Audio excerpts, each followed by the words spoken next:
Nasa jacuzzi si Allison. Ayan.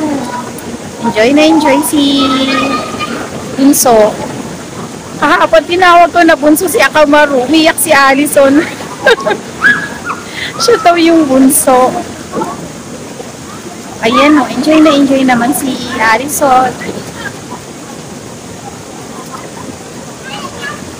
Shout out nga pala kay John Jude and kay Richard.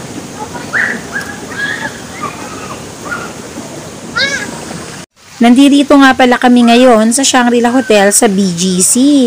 At si Allison naman, enjoy na enjoy sa pagsuswimming. Kanina ko pa nga inaaya si Allison na umahon na para makakain na kami ng pananghalian. Naku, ayaw pang umahon. At gustong gusto pa raw niyang mag-swimming kaya hinayaan ko na lang.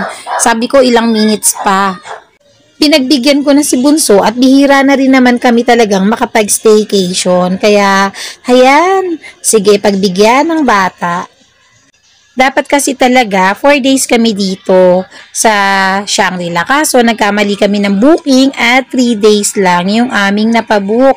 Kaya, sayang yung isang day pa sana, no? Hayan, at mukhang aahon na yata si Allison. 5 minutes pa, Mama, please. Okay. Saglit lang ako dito, Mama, sa kiddie pool. O sige, enjoy mo lang. Ako, baka malunod ka. Naku, lalim pala dyan. Grabe. Baka malunod ka pa dyan, Allison, ha? Tapos na kami mag-swimming ni Allison. Mag-change kami ng, mag-shower pala kami. And then, Pwede mo lagay dun yung mga gamit mo, tulad ng cellphone sa locker. ayan. Lagay ko muna sa locker. Yung gamit namin. Yung locker, oh. Ayan. So, hanap tayo ng locker. Number 8, Ma. Oh, number 8. Number 8 daw. Yung napili ni Allison na locker. Ayan. It's my lucky number. So, paano? Ayan. Paano ba?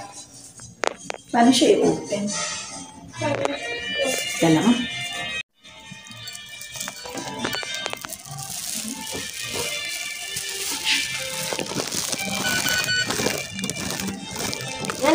Siguro, wala siyang lock. Wala. Walang sabon. Ay, walang shampoo. Eh, paano tayo maliligo? Tingnan ko lang. Dahil walang shampoo and wala ring sabon dito sa bathroom, malapit sa poolside, sa room na lang kami maliligo ni Allison. Kailangan ko na lang i-dry yung aming mga suot-suot na damit para hindi kami tutulo habang naglalakad sa lobby. Nakakahiya kasi na habang naglalakad, tumutulo-tulo kami. Saka napakalinis kasi ng floor nila. Ayaw naming magkalat at magbasa-basa at baka may madulas pa. Ayan at i-dry ko muna yung damit ni Allison. And then yung damit ko naman.